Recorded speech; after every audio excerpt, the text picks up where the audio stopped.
ఎలక్షన్లు దగ్గర పడుతున్న సంధి కమలం పువ్వు పార్టీ మస్తు జోరు చూపిస్తున్నది. మొన్నటి వరకు విజయ సంకల్ప యాత్రలు, అటెంకాల మోడీసార్ మీటింగ్లు, లీడర్లు జనాలలో తిరుక్కుంటా జనాలనే ఉండేటట్టు చూసుకుంటున్నారు.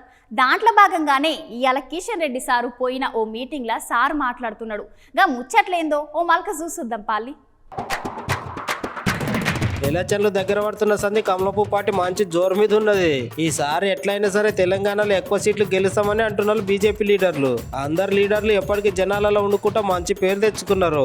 ఇయ్యాల సుధా కిషన్ రెడ్డి సార్ ప్రచారం కోసం అని పోయి జనాలతో మాట్లాడుతున్నాడు. సార్ మాటలు మిరిగిన ఓసారి ఇనుర్రి.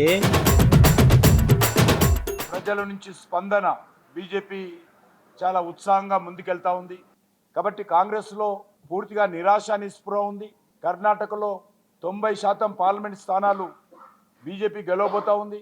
తెలంగాణలో కూడా ఈరోజు భారతీయ జనతా పార్టీ సానుకూలమైనటువంటి స్పందన అన్ని ప్రాంతాల్లో కనిపిస్తుంది. కాంగ్రెస్ పార్టీకి ఓటేసిన పాపానికి ఈరోజు RG tax, Rahul Gandhi tax Telangana ప్రజల మీద కాంగ్రెస్ పార్టీ వేస్తూ ఉన్నది. కాంగ్రెస్ పార్టీ ప్రభుత్వం వచ్చిన తర్వాత ఈ ఎమ్మెల్యే సంగతి చూస్తా, ఆ ఎమ్మెల్యే సంగతి చూస్తా, ఈ మంత్రి సంగతి చూస్తా, ఎన్ని మాటలు మాట్లాడిండు. ఇప్పుడు వాళ్ళందరినీ కూడా కాంగ్రెస్ పార్టీలో చేర్చుకుంటున్నాడు.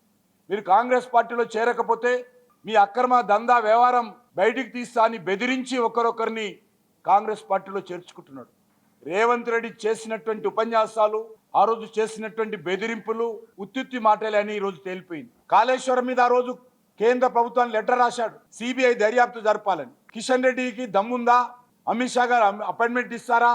అమిత్ షా గారు అపాయింట్మెంట్ ఇప్పిస్తే సాక్ష్యాలతో సహా నేను అమిత్ షా గారికి ఇస్తాను, సిబిఐ దర్యాప్తు చేస్తారా అని ఆ రోజు ప్రెస్లో మాట్లాడాడు.